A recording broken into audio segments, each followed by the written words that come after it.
सो यथार्थ आत्मवाद, जीवात्मवाद और देहात्मवाद, अहम के 3 धरातलों की चर्चा गीता जी में हो गई। अब चौथे स्तर पे उस अहम की चर्चा करते हैं भगवान, जो व्यावहारिक अहम है, सामाजिक अहम है, जो शास्त्र के द्वारा भी एक तरह से व्यावहारिक आरोप से युक्त है। वो अहम क्या है कि व्यक्ति अपने को पता नहीं, बहुत कम लोग हैं जो आत्मा अथवा जीव अथवा देह मानते हैं। ज्यादातर लोगों की अपने बारे में पहचान है कि मैं एक अफसर हूँ, व्यापारी हूँ, किसान हूँ। ये उसकी अपने बारे में एक पहचान है और अपनी विशेषता को लेकर के आदमी व्यवहार में उतरता है। वो अपनी पहचान को लेकर के उतरता है, उसी पहचान के अनुसार लोगों से बात करता है, व्यवहार करता है और उसी पहचान को लोगों से मनवाता है। अगर कोई उस पहचान को स्वीकार न करे तो कहीं मन आहत होता है और वो कहीं न कहीं असर्ट करता है कि ये मैं हूं, तुम कैसे नहीं मानते। अगर ऑफिसर है और उसको कोई ऑफिस में ऑफिसर न माने, ही विल असर्ट हिमसेल्फ। तो उसकी वो पहचान न केवल वो स्वीकार किए बैठा है, बल्कि वो चाहेगा कि दूसरे लोग भी उसको उसी रूप में स्वीकार करें। तो अहम की एक पहचान ये है। इस धरातल पर तो एक सामाजिक, कल मैं बोल रहा था, एक सामाजिक आरोप है अथवा कहीं एक सामाजिक संज्ञाएं हैं और एक शास्त्रीय संज्ञाएं। सामाजिक संज्ञाएं चाहे तो आप ऐसा बोल सकते हैं, कोई पिता है, कोई माता है, कोई पति है, कोई पत्नी है, कोई भाई है, कोई बहन है, कोई, ये एक सामाजिक पहचान है व्यक्ति की। परिवार में, फिर समाज में पड़ोसी है, फिर किसी संस्था का कोई पदाधिकारी होगा, ये उसकी सामाजिक पहचान है। ये शास्त्र ने उसको दिया, ऐसा बोलने की जरूरत नहीं है। एक सिस्टम में वो पहचान हमको मिली। जब उस सिस्टम से हम बाहर आ गए तो वो पहचान हमारे से हट गई। वो पहचान कोई हम लेके नहीं आए थे, न शास्त्र ने हमको पहचान दिया, वो पहचान सिस्टम ने दिया, वो पहचान समाज ने दी। ऑफ कोर्स हमारी योग्यता के आधार पे दी और हम उस पहचान को लेकर के सामाजिक स्तर पे जीते हैं। वो एक जरूरी चीज हो गई। तो उस पहचान के अनुसार फिर हमारे कुछ कर्तव्य होते हैं, वो करना चाहिए। कर्तव्य के बारे में एक बड़ी सुंदर परिभाषा हमने पढ़ी, सुनी। कर्तव्य क्या चीज है? बोले, जिस जगह पर हम बैठे हैं और जिन लोगों के बीच में बैठे हैं, उन लोगों का, आज ही मैं किसी के साथ शेयर कर रहा था, उन लोगों का मेरे ऊपर जो अधिकार बनता है वही मेरा कर्तव्य है।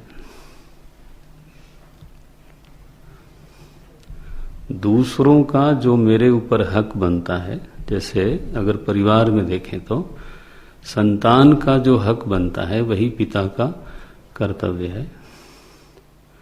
पत्नी का जो अधिकार बनता है वो पति का कर्तव्य है और पति का जो अधिकार बनता है वो पत्नी का कर्तव्य है। कर्तव्य वास्तव में दूसरे के अधिकार का नाम है। ये एक कर्तव्य विज्ञान की एक चाबी समझो आप। ऑफिस में सबऑर्डिनेट से लेकर के बॉस तक जो हमारे ऊपर उसका अधिकार है वही मुझे कर देना चाहिए, तो मैं कर्तव्य पूरा कर गया। और अगर मैं किसी के अधिकार को नहीं निभा पाया, उसका अधिकार जेन्युइन है और मैं उसका अधिकार उसको नहीं दे पाया या नहीं देना चाहता हूं, नारायण, तो फिर वो कर्तव्य भ्रष्ट हुआ व्यक्ति। और इसमें अध्यात्म क्या है? अध्यात्म के बारे में बोलते हैं कि अपने अधिकार का विस्मरण। क्योंकि दूसरे का कर्तव्य क्या है? मेरे अधिकार की पूर्ति। मेरा जो अधिकार दूसरे पर बनता है तो उसका कर्तव्य हो जाता है वो। पिता का अधिकार है संतान के ऊपर, संतान का वो कर्तव्य हो गया। अब कहा यह गया कि अपने अधिकारों का आग्रह, माने अगर पूरे तरह से न छोड़ पाए तो अपने अधिकारों का आग्रह शिथिल हो और दूसरों के अधिकारों के प्रति प्रतिबद्धता रहे, इसको बोलते हैं कर्तव्य विज्ञान। और ये जो अधिकार और कर्तव्य का खेल है ये होता है अपनी पहचान के अनुसार। जिस सिस्टम में, जिस व्यवस्था में मेरी जो पहचान है उसी के अनुसार मेरे कुछ कर्तव्य बनेंगे और मेरे कुछ अधिकार बनेंगे। जैसे ही उस व्यवस्था से मैं बाहर आता हूं तो कर्तव्य ढूंढने जाएंगे तो मिलेगा नहीं, और अधिकार ढूंढने जाएंगे तो बिल्कुल ही नहीं मिलेगा। ये सिस्टम जिस दिन अवकाश प्राप्त करता है एक अफसर, उसके अधिकार और कर्तव्य दोनों जीरो। जब तक उस सिस्टम का वो हिस्सा है, मैं कहना केवल इतना चाहता था कि ये जो अधिकार कर्तव्य का खेल है ये एक व्यवस्था का अंग होने के नाते है। हम और आप उस व्यवस्था में जब हैं तब है। और ये भ्रम तो नहीं ही होना चाहिए कि हम हमेशा ही व्यवस्था के अंग होंगे। कॉन्ट्रैक्ट मेरे ख्याल से थोड़े ही दिनों का होता है, चाहे वो 55 साल के एज में कोई रिटायर करे या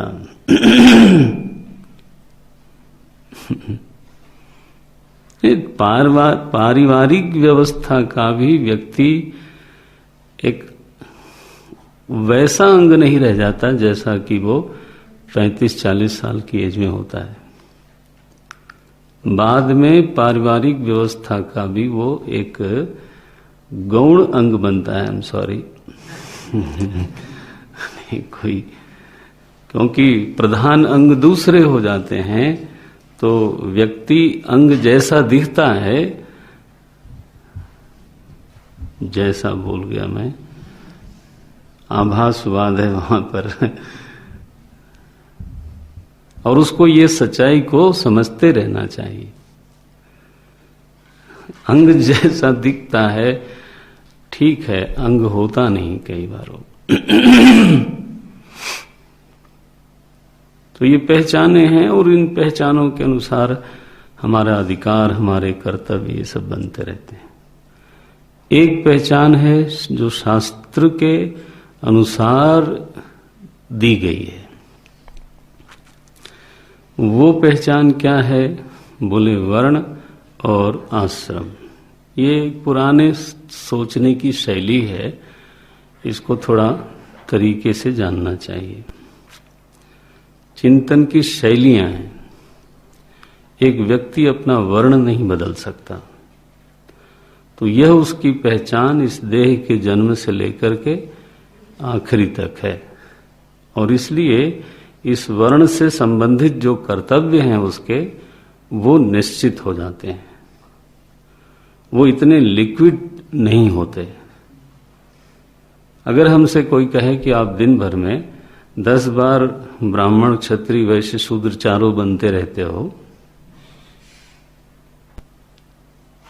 मानसिक धरातल पे संभव है कोई ऐसी स्थिति थोड़ी आती भी हो, लेकिन अगर इस तरह से एक द्रवीभूत स्थिति बनी रहे तो हमारा एक कर्तव्य क्या होगा फिर? वो भी उसी तरह से लिक्विड होगा, तो हमको शास्त्र पकड़ नहीं पाएगा। जब कोई हमारी पहचान नियत हो जाती है तब शास्त्र हमको पकड़ के बोलता है कि चूंकि तुम ये हो इसलिए तुम्हारा ये कर्तव्य है। अब जब तक शास्त्र ने हमको पकड़ा तब तक हम बदल गए। उसने कहा तुम चूंकि ब्राह्मण हो इसलिए तुम्हें ये सब करना चाहिए, तब तक मैंने कहा कि इस समय तो मैं क्षत्रिय हूं। तो शास्त्र बेचारा हमेशा ही उसके हाथ से आदमी फिसलता रहता है। वह स्थिति नहीं होनी चाहिए। इसलिए एक निश्चित पहचान के साथ एक निश्चित कर्तव्य व्यवस्था, आचार व्यवस्था जोड़ी जाती है। तो इसमें ऐसा नहीं कहा जा रहा है कि भीतर क्षत्रिय भाव नहीं आता अथवा शूद्र भाव नहीं आता अथवा वैश्य भाव नहीं आता, लेकिन प्रिडोमिनेंट कौन है? हमारे स्वभाव में किस चीज की प्रधानता है? अधिकतम कौन रहता है? कौन डोमिनेट करता है? ये ऐसा ही है जैसे कुमति भी आती है, सुमति भी आती है, लेकिन सज्जन उसको बोलते हैं जिसके यहां सुमति प्रधान हो, डोमिनेट करे। विकार भी आते हैं, लेकिन संस्कार अगर डोमिनेट करते हैं तो आने मात्र से, विकार के आने मात्र से तो कोई व्यक्ति दुर्जन नहीं कहला सकता। डोमिनेशन किसका है, प्रधानता किसकी है, चलती किसकी है, वो देखने वाली बात है। इसी तरह से आश्रम धर्म है। ये दोनों शास्त्र की दी हुई संज्ञाएं हैं, वर्ण भी और आश्रम भी। तो एक आश्रम अगर तय हो गया, संस्कार हो गया उसका, और वो आश्रम में हमारा प्रवेश हो गया, अब शास्त्र सहज भाव से बोल सकता है कि चूंकि आप सन्यासी हो, चूंकि आप गृहस्थ हो, चूंकि लगा सकता है वो, चूंकि आप वानप्रस्थी हो, इसलिए आपको ऐसे रहना चाहिए। धर्म का निर्धारण तभी हो सकता है जब हमारी पहचान का निर्धारण हुआ हो।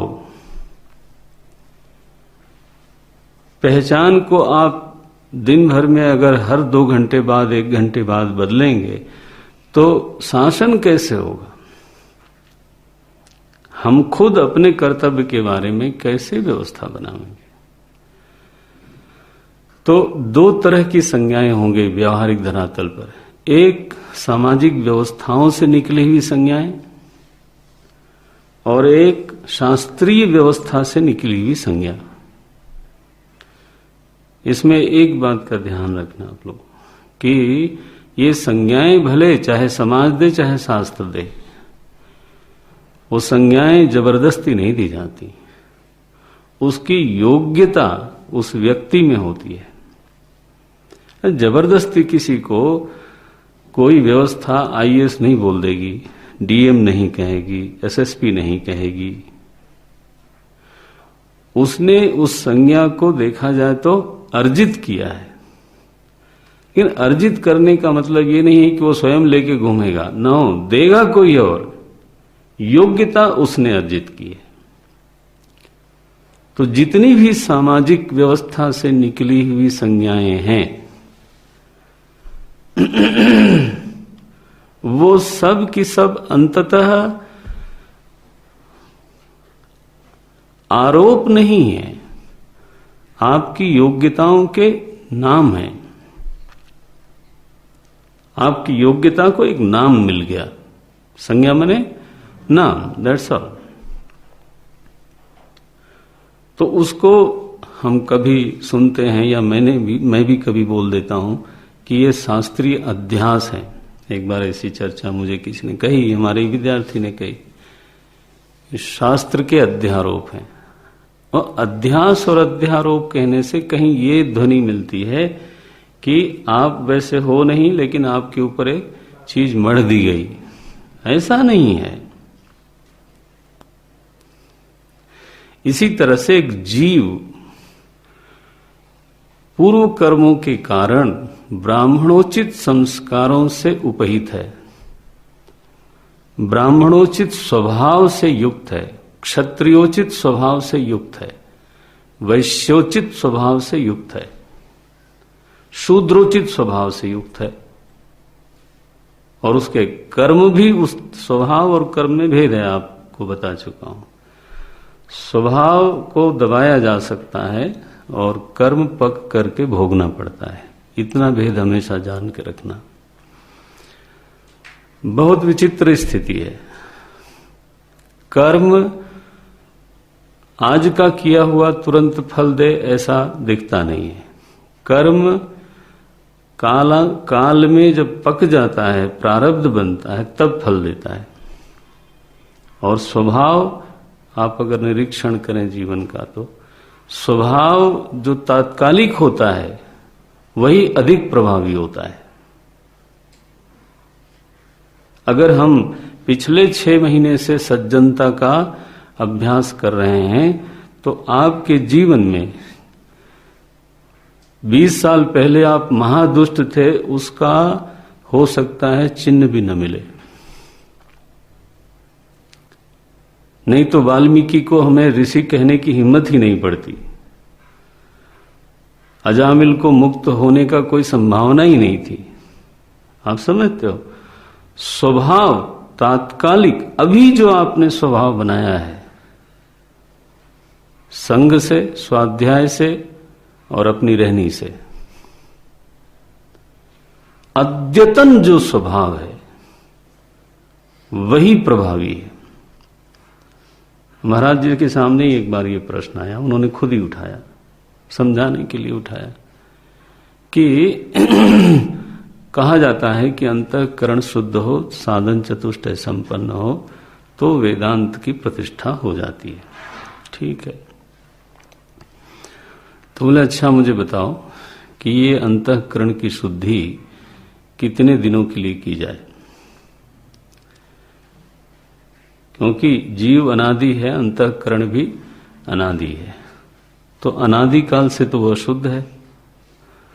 तो उसकी तुलना में अब कितने दिन तक मैं उसको धो माज के रखूं कि उसमें ब्रह्म विद्या आके प्रतिष्ठित होगी?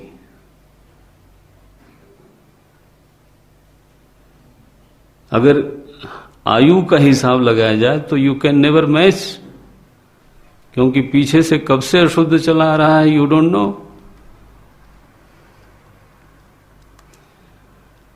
तो शुद्धि की काल मर्यादा क्या है? बोले इतनी ही है कि प्रमाण व्यापार काल में वो साधन चतुष्टय संपन्न रहना चाहिए। प्रमाण व्यापार माने जब श्रवण हो रहा हो, उस समय वो शुद्धतम स्थिति में रहे, इसके लिए आपका दिन भर होना चाहिए। ये कई बार साधकों से गलती होती है कि श्रवण के समय शायद उतना गंभीर नहीं होंगे, बाद में गंभीर होते हैं कि हम बाद में कवरअप करेंगे। बाद में कवरअप कभी नहीं होगा। उसी समय माने पीछे की कमाई वहां काम आनी चाहिए, और बाद में फिर दिन भर की जो कमाई है वो फिर अगली श्रवण व्यापार में काम आनी चाहिए।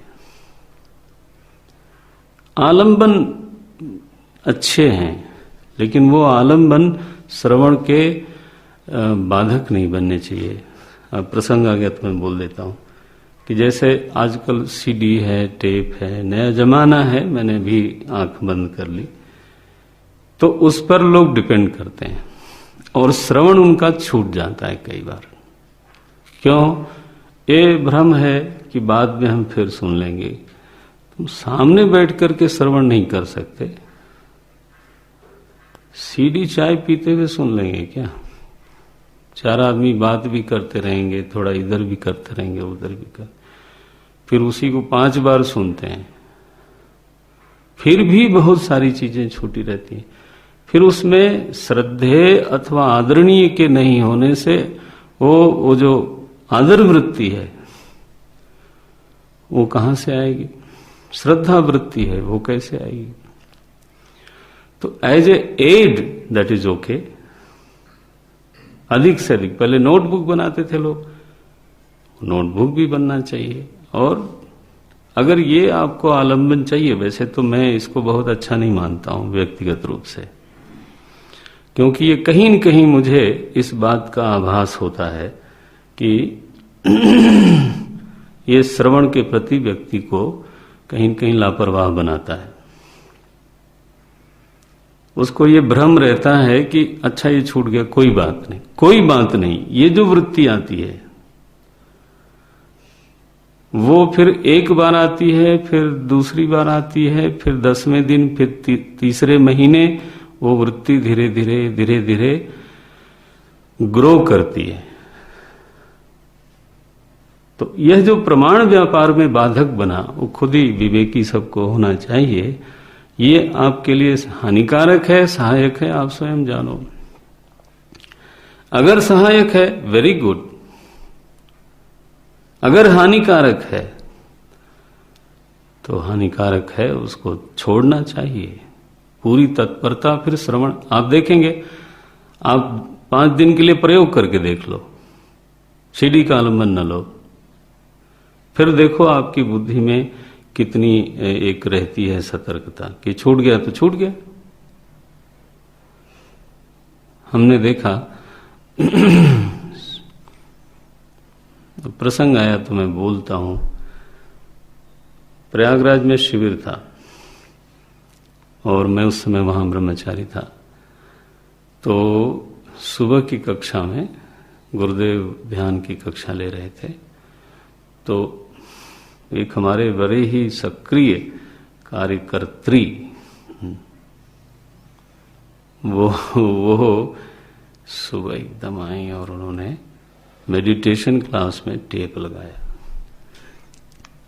कि अभी तो मैं ध्यान नहीं करूंगी, बाद में खूब करूंगी, तो पहले टेप हो जाइए।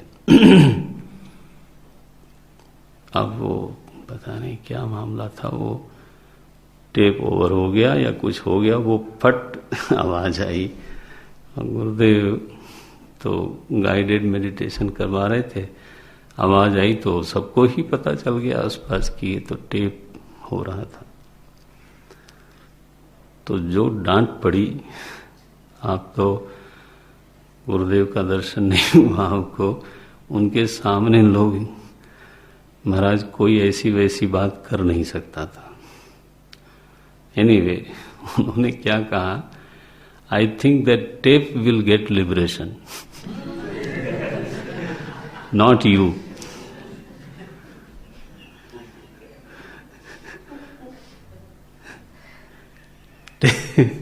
टेप को ही निर्वाण प्राप्त होने वाला है, आपको कभी नहीं। आप एक दुकानदार की तरह जैसे टेप चलाता रहता है वो, और लोगों को सुनाता रहता है, खुद भी सुनता ही है ना, दुकानदार भाग थोड़ो जाता है, तो खुद भी सुनता रहता है, उसको कुछ मिलता नहीं। ऐसे बोल दिया उन्होंने। एनीवे, सो आप अपना स्वयं विवेक करो। हम बात कर रहे थे कि अंतःकरण की शुद्धि व्यापार, प्रमाणव व्यापार काल में सर्वोच्च स्तर पे होनी चाहिए। आगे पीछे की जो साधना है वो इसी के लिए है, क्योंकि अशुद्धि काल से शुद्धि काल का मैच नहीं हो सकता। अशुद्धि काल कब से चला आ रहा है? अनादिकाल से। तो शुद्धि काल की मर्यादा हम उतनी नहीं बना सकते। सो प्रमाणव व्यापार काल से लेकर के बोध काल पर्यंत जब तक प्रमा दृढ़ न हो जाए, तब तक यही काल मर्यादा है अंतःकरण शुद्धि की। एक बार बोध हो गया, इसके बाद अंतःकरण आपका ही नहीं है, तो फिर उसकी शुद्धि का क्या मतलब है। सो अंतःकरण में यह जो स्वभाव नाम की एक चीज है, इस स्वभाव का स्वभाव यह है, इस स्वभाव की प्रकृति यह है कि जो अद्यतन स्वभाव है वो अधिकतम प्रभावी होता है, जो पुरातन स्वभाव है वो दब जाता है। Thank God. अगर यह प्रकृति स्वभाव में नहीं होती तो हम किसी को सज्जन नहीं कह पाते, कोई साधु नहीं हो पाता, क्योंकि पुरातन में पता नहीं हमारे पास क्या क्या है। कर्म के साथ भिन्न प्रकृति है। कर्म की प्रकृति क्या है कि आज का जो भी कर्म है वो अपना फल देने के लिए उसको समय चाहिए। कर्म की स्थिति वैसी है जैसे बीज की स्थिति हो। आप एकदम बीज में से फल निकाल लो, वो बनेगा नहीं। इसे नेचर ऑफ ए सीड कि जब आप उसको डालते हो भूमि में, सही भूमि में, इट टेक्स टाइम। अंकुर निकलने में टाइम लगता है, फिर पौधा बनने में टाइम लगता है, फिर वृक्ष बनने में टाइम लगता है, then it gives you fruits. तो गुरुदेव कभी ऐसे बोलते थे, action plus time is equal to result. Action is equal to result नहीं होता। Action plus time, it will take time. व्यक्ति पढ़ाई करता है, उसी दिन उसको सब मिलता नहीं है। He has to go through the process. तो कर्म हमेशा कालांतर फलदायी है। जो पुरातन कर्म है वो आज का फल बनता है। पुरातन माने हो सकता है वो कल का कर्म हो सकता हो पूर्व जन्म का कर्म हो, लेकिन जो स्वभाव है ये प्लस है हमारे पास। जो स्वभाव है वो अद्यतन स्वभाव आपको सज्जन बना सकता है और दुर्जन बना सकता है। ये ये जो चीज पीछे से चली आ रही है, दो चीजें, कर्म और स्वभाव, इन दोनों चीजों के आधार पर इस जन्म में शास्त्र हमको एक संज्ञा देता है। उस संज्ञा का नाम है ब्राह्मण, क्षत्रिय, वैश्य और शूद्र। इसलिए जब कहा जाता है गुण कर्म विभागशः, तो कर्म का मतलब ये नहीं है कि वो आज का अभी का कर्म है। लोग इस श्लोक को कई बार अपने ढंग से समझते हैं, तो खैर सभी लोग को छूट है, लेकिन जो इसके पीछे एक वैज्ञानिक चिंतन है उसको जानना चाहिए। कर्म की सत्ता कोई आज से नहीं है। कर्म की सत्ता अनादिकाल से चली आ रही है। और यह भी जानना चाहिए कि जो पुरातन कर्म है वो फलीभूत होता है। तो कर्म के प्रवाह में, कर्म के कारण, स्वभाव के कारण जो एक विशिष्ट प्रकार का जीव की उपाधि बनी, उस उपाधि का नाम ब्राह्मण है। बल्कि हमारी एक स्वामी जी थी, अब शरीर नहीं रहा, पूज्य स्वामी शारदा प्रियानंदा जी, आंध्र प्रदेश में उनका बहुत नाम रहा हमारे मिशन की, और अब बुढ़ापा हुआ और शरीर शांत हुआ। एक बार उन्होंने इस बात को समझाया बहुत अच्छी तरह से। मैं पीछे बैठा था, उन्होंने कहा एक मरीज है तो उस मरीज में अलग अलग तरह के कीटाणु हैं, तो डॉक्टर ये नहीं कहता कि ये कीटाणु वाला मरीज ज्यादा अच्छा है और ये कीटाणु वाला मरीज बुरा है। मरीज तो मरीज है। तो बोले आत्मा शुद्ध चैतन्य है, उसका ब्राह्मण होना कोई अच्छाई नहीं है।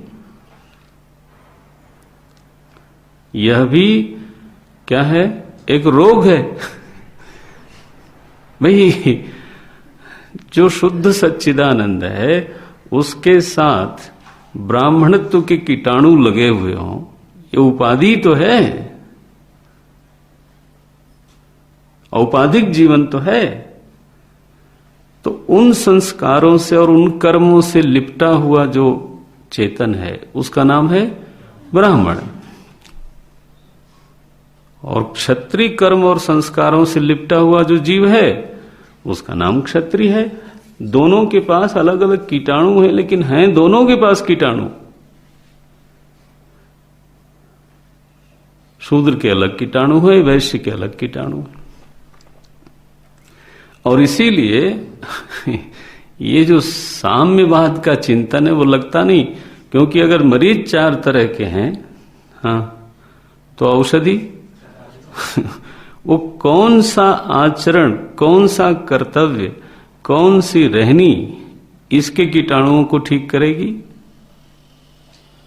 और कौन सी रहनी दूसरे को ठीक करेगी, ये दोनों का अलग अलग है।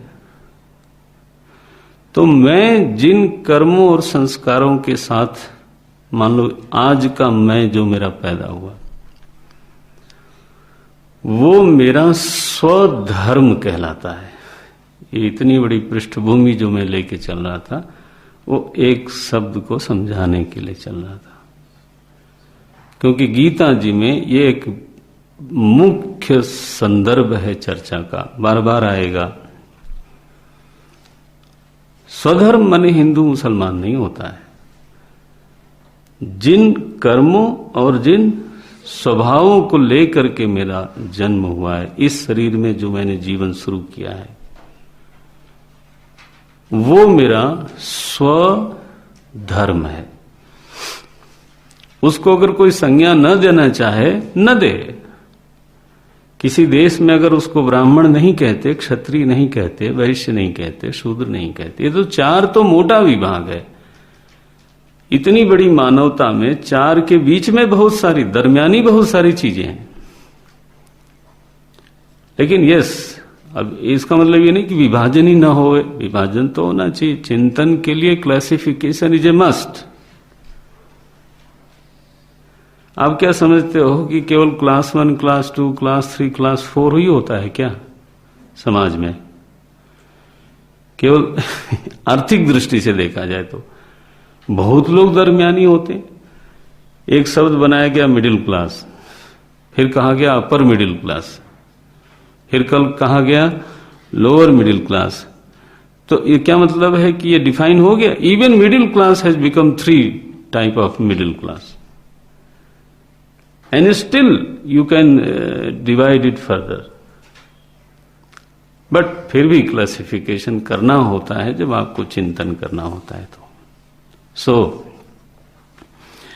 स्वधर्म ये रहा आपका। उसको हमारे शास्त्रकारों ने वैदिक जीवन में संज्ञा दे दी, नाम दे दिया। कहा ब्राह्मण है, ये क्षत्रिय है, ये वैश्य है, ये शूद्र है।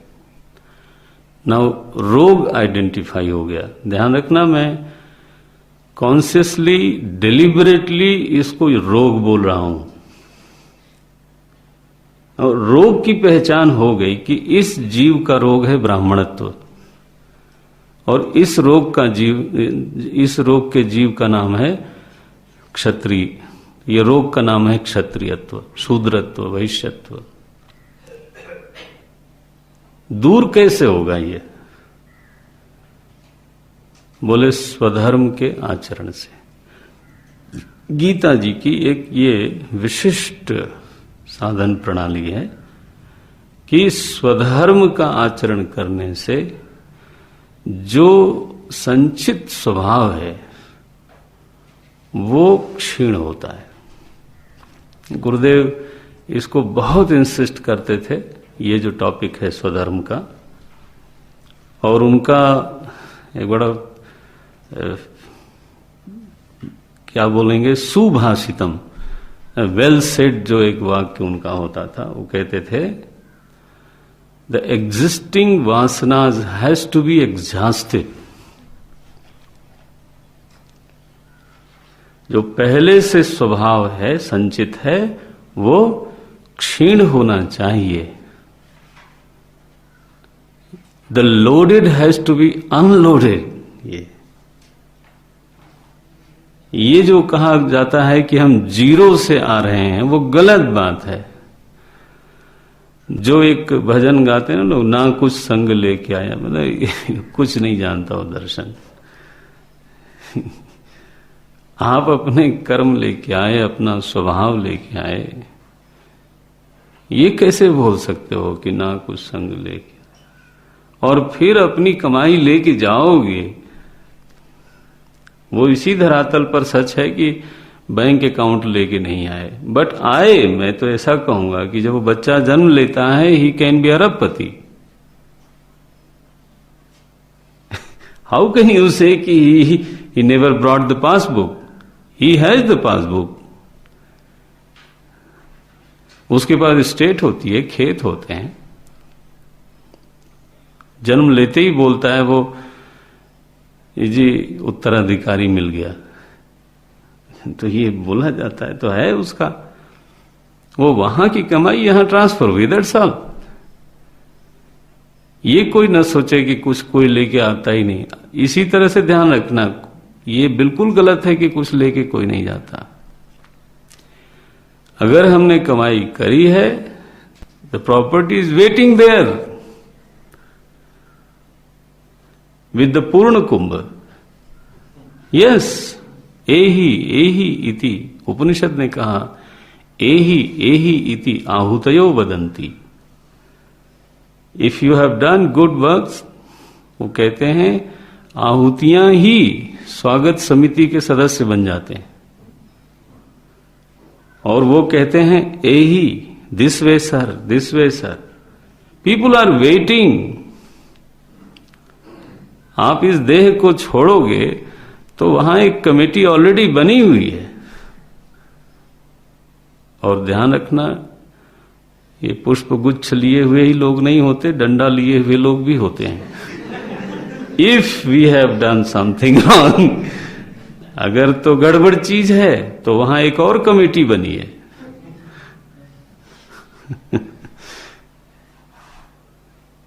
कर्मन की गति न्यारी साधव। सो इसको लोडेड जो हमारा एक पर्सनालिटी है, गुरुदेव इसको ऐसे बोलते थे, दिस वाज क्लासिक। जब वो इस बिंदु को छूते थे तो, कि आपका चित्त इतना दबा हुआ है आपके स्वभाव से, वासना से, कि उड़ान नहीं ले सकता, परम सत्य की ओर उड़ान नहीं ले सकता। You have to unload it. जो एग्जिस्टिंग वासना है उसको you have to exhaust it,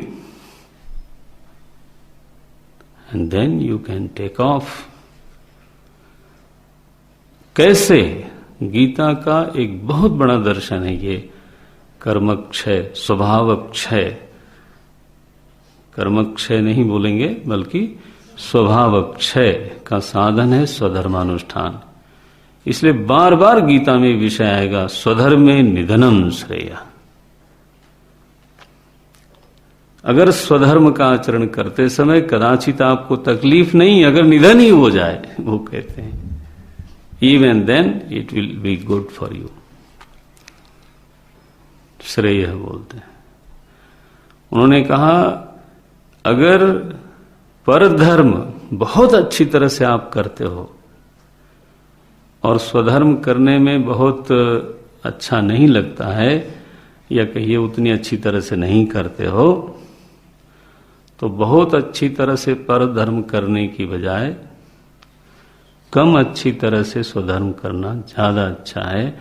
ये गीता जी का कहना है। स्वधर्मो विगुण श्रेय। विगुण माने विगत गुण, उसमें बहुत अच्छा ही नहीं है, बहुत अच्छी तरह से आपने उसको नहीं किया।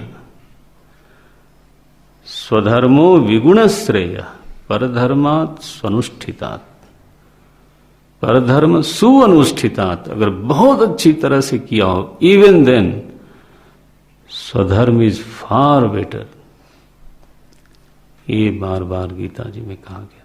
सो first we have to understood स्वधर्म क्या होता है। तो आप चाहें तो निष्पत्ति वाक्य लिख लें, जिन यह जीवन इस जीवन की यात्रा जिस कर्म और जिस स्वभाव को लेकर हमने प्रारंभ किया है, उस कर्म और उस स्वभाव को स्वधर्म बोलते हैं, अथवा कहिए उस कर्म और उस स्वभाव के अनुसार मेरा स्वधर्म बनता है।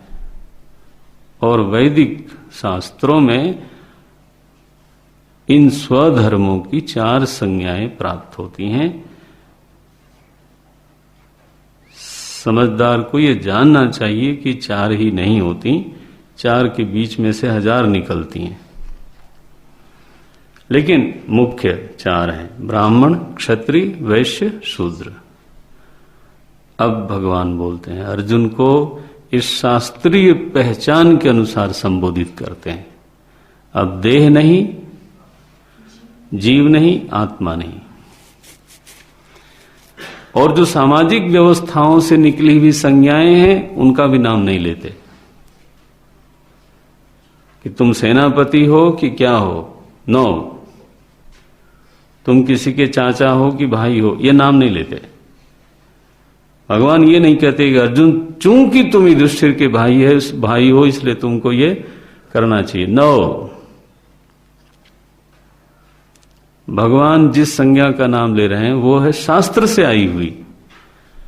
क्या बोलते हैं? स्वधर्मम अपि चावेक्ष्य न विकंपितुम अर्हसि। अर्जुन, अगर तुम अपने स्वधर्म को देखो,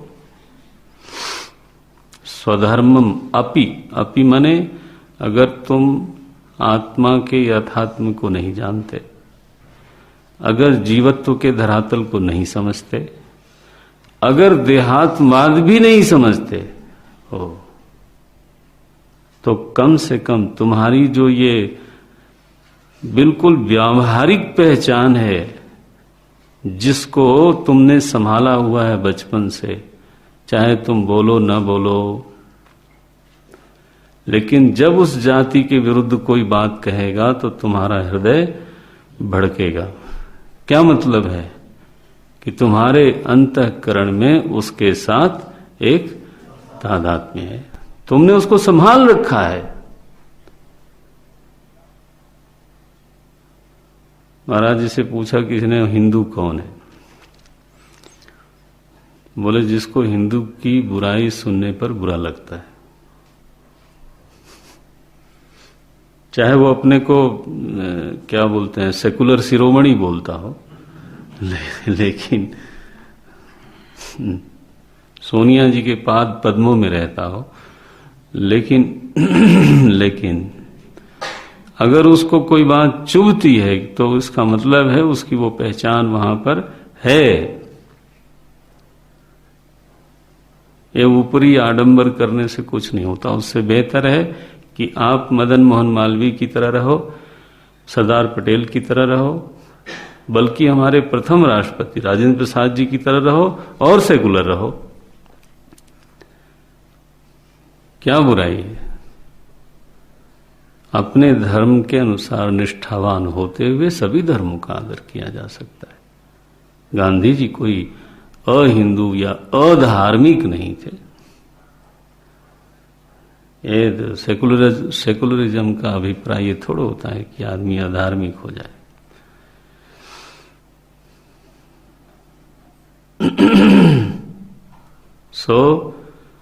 बोले, इस संज्ञा, इस पहचान को चूंकि तुम धारण करते ही हो, इसलिए इसको भी देखो कम से कम। स्वधर्मम अपि च अवेक्ष्य, अवेक्ष्य माने दृष्टवा, देख करके।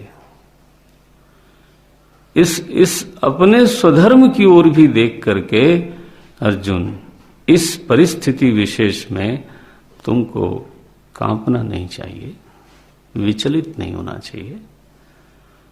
यह विचलन तुम्हारे योग्य नहीं है। न विकंपितुम अर्हसि।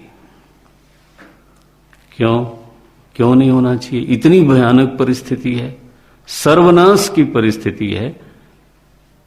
हमारे गुरु खड़े हैं विपक्ष में, पितामह भीष्म खड़े हुए हैं विपक्ष में, युद्ध की परिस्थिति है, बड़े बड़े लोग विचलित हो जाते हैं। भगवान बोलते हैं देखो, अगर सही शुद्ध क्षत्रिय का स्वभाव हो ना, तो वो तो नहीं विचलित होता। ऐसा युद्ध पा करके वो विचलित नहीं होता। कैसा युद्ध है ये? धर्म्यात्। केवल युद्ध क्षत्रिय का कोई व्यसन नहीं है। हाँ, ये नहीं कि उसको रोज मारकाट अच्छी लगती है। नो नो नो, वो क्षत्रिय स्वभाव की अभिव्यक्ति नहीं है। अभिव्यक्ति क्या है? युद्धात नहीं, धर्म्यात युद्धात। ऐसा युद्ध जो धर्म से भरा हुआ है,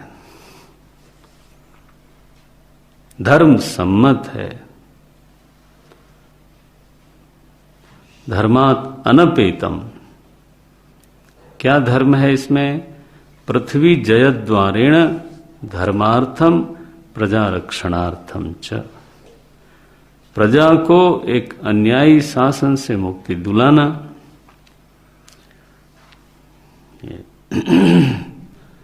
कुशासन से मुक्ति दिलाना, ये तो राजा का धर्म है।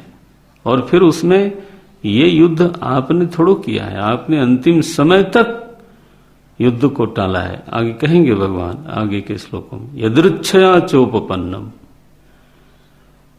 You have never called it, it has come to you. यदृच्छया, यदृच्छया का मतलब है अनचाहा युद्ध है। आपने उसके लिए कभी सोचा नहीं, कुछ ऐसी कोई संकल्पना नहीं की, वो स्वयं आया है। तो ऐसा अगर युद्ध आया हो तो क्षत्रिय ऐसा समझता है कि मेरे लिए स्वर्ग का द्वार बंद था, अब खुल गया। सीधा एक्सप्रेशन, स्वर्ग द्वारम अपावृतम। तो ऐसा है ये युद्ध। क्षत्रियस्य धर्म्यात् ही युद्धात्, धर्म युद्ध से बढ़ करके क्षत्रिय के लिए श्रेय न विद्यते, उसके लिए मंगलकारी कोई और प्रसंग नहीं हो सकता। बोले महाराज अगर वो बैठ के जप करता है तो? बोले जरूर मंगल होगा, लेकिन इससे ज्यादा नहीं होगा। लो, आप समझते हो ये रहस्य? क्यों? उसके कीटाणु ये हैं, उसको दवाई ये चाहिए, तब जा करके वो क्षीण होंगे। क्या बोलते हैं? भगवान का वचन है, अन्यत श्रेय क्षत्रियस्य, माने पर्टिकुलर ध्यान रखना, मनुष्य से मत बोल देना। हाँ, एक डिफाइंड है बिल्कुल, क्षत्रियस्य न तो मनुष्यस्य। क्षत्रियस्य अन्यत श्रेय न विद्यते। वो तो उसके स्वभाव में एक चीज पड़ी हुई है जिसके कारण उसको क्षत्रिय संज्ञा प्राप्त हुई, और उसको प्रारब्धवशात, समष्टि प्रारब्धवशात एक धर्म सम्मत युद्ध प्राप्त हुआ है। उसके लिए तो श्रेय का प्रसंग है। उसको तो एक दूसरे को बधाई देनी चाहिए, मंगल गीत गाने चाहिए, क्योंकि यही तो प्रसंग है जब उसका श्रेय होगा।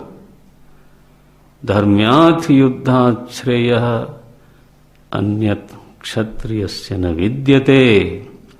अगला श्लोक है, यदृच्छया च उपपन्नम। भगवान की ओर अर्जुन थोड़ा सतर्क होकर देखने लगा होगा कि ये तो मेरे लिए कह रहे हैं, बिकॉज ये पहचान उसकी सबसे प्रबल थी, मैं क्षत्रिय हूं। जन्म से हमारे यहां एक रिवाज है कि षष्ठी के दिन जब बच्चे का जन्म होता है, उसके 6वें दिन तो जो सूतिका गृह है वहां पर वो बच्चे के कमरे में वो रखा जाता है उसके वर्ण धर्म के अनुसार चीजें। तो शास्त्र, ब्राह्मणों के यहाँ जैसे शास्त्र रखा गया, गीता, वेद, पुराण जो भी है, रामायण। क्षत्रिय लोगों के यहाँ शस्त्र रखा जाता है, वैश्य लोगों के यहाँ पोथी रखी जाती है, उनके यहाँ काम करने के औजार रखे जाते हैं, शूद्रों के यहाँ। बढ़ई के यहाँ बढ़ई के सामान रखे जाते हैं, सुनार के यहाँ सुनार का सामान रखा जाता है। तो उस दिन मैंने इन चीजों का, ऐसा विश्वास लोगों का कि इन चीजों का उस बच्चे के मानस पर संस्कार पड़ता है, या फिर कहिए उसी दिन से उसको ये अपना स्वधर्म पालन का एक तरह से रास्ता बना देते हैं।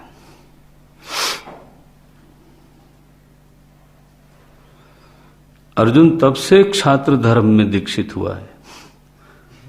हाँ, तब से वो उसका हाथ किसी और खिलौने की तरफ नहीं जाता था। जब वो खेलता था तो वो तीर ही की तरफ जाएगा, धनुष की तरफ ही जाएगा। तब से इसी स्वधर्म को वो जी रहा है। अहर निशस्त्र विद्या सीखी तो नाम पड़ा गुडाकेश। बताइए क्या नहीं किया उसने, महादेव को प्रसन्न किया, स्वर्ग गया। एक ही धर्म के अनुसार उसका पूरा जीवन गया है, कभी व्यभिचार ही नहीं हुआ जीवन में। व्यापारियों की भाषा में कहें 100% क्षत्रिय, 100%। क्षण क्षण उसका इसी स्वभाव को जीने में गया, तो उसकी पूरी पहचान यही है। जब भगवान ने कहा कि क्षत्रियों के लिए इससे बढ़िया श्रेय का प्रसंग नहीं हो सकता, हो कान खड़े हुए होंगे, हैं महाराज ये युद्ध कैसा है? भगवान थोड़ा एलाबोरेट करते हैं। यदृच्छया च उपपन्नम, ये युद्ध स्वतः तुम्हारे पास चल के आया है। मालूम है तुमको इसको कैसे देखना चाहिए? जैसे कि स्वर्ग का द्वार खुला हो।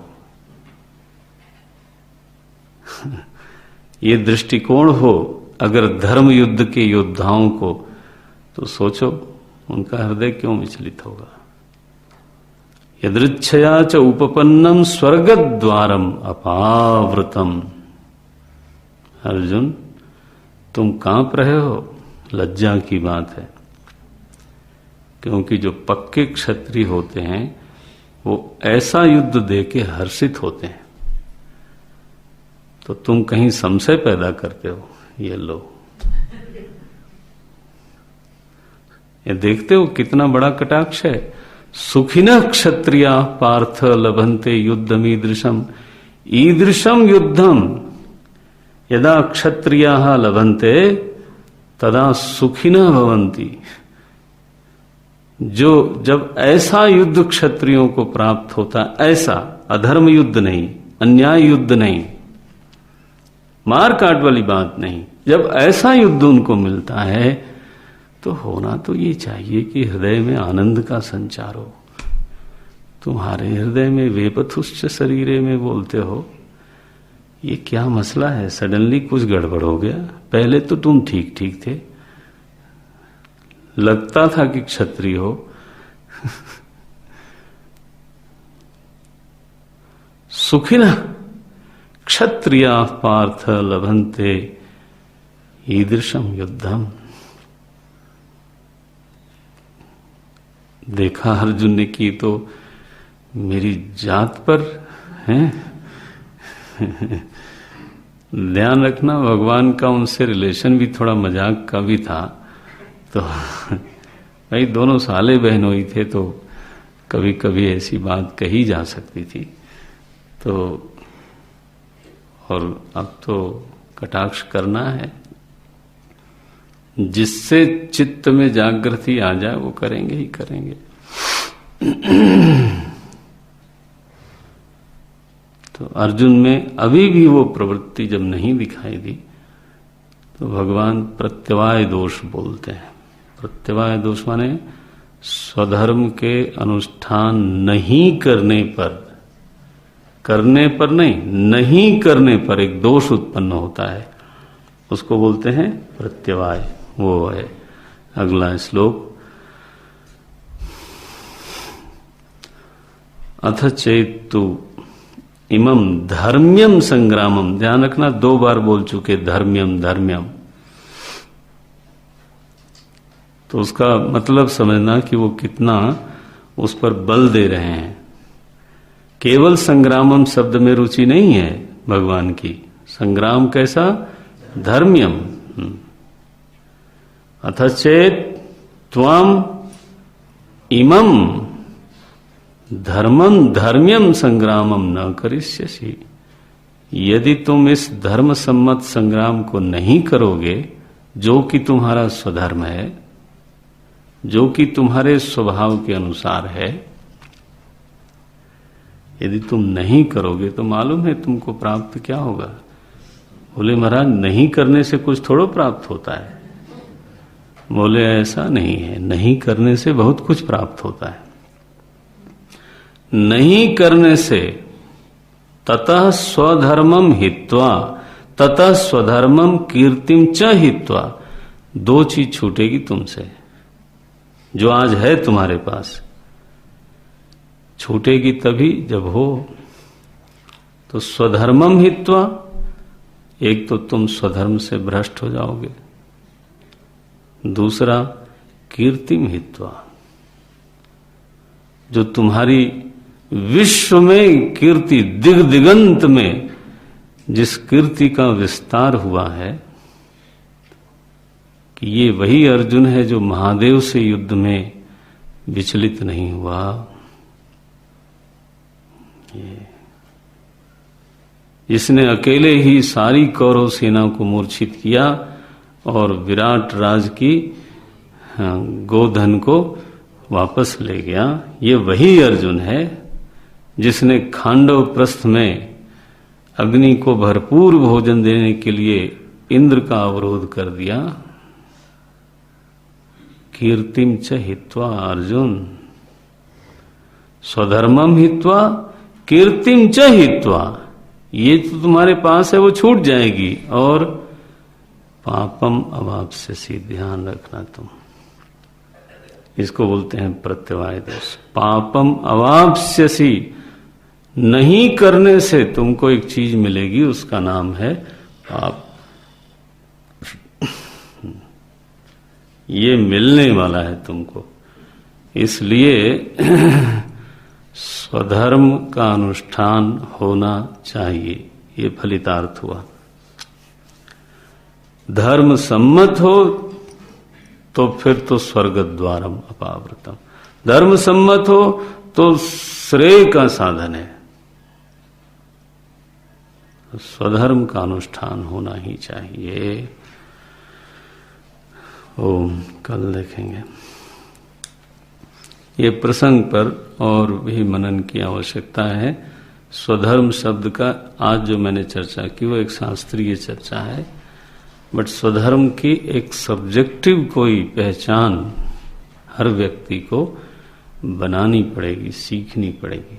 क्योंकि एक ही जाति में भी अगर 100 व्यक्ति हों तो सभी का स्वभाव, एक कॉमन स्वभाव होते हुए भी there are many thing uncommon. तो उसको अपने स्वभाव को भी पहचानने का कोई न कोई तरीका होना चाहिए। तो स्वधर्म को अगर पहचानेंगे ही नहीं तो स्वधर्म का अनुष्ठान क्या करेंगे? आप समझते हो, पहला तो यही है ना काम कि पहले स्वधर्म को पहचाना जाए। तो कोई कसौटी बननी चाहिए, कल करेंगे उस पर मनन। ओम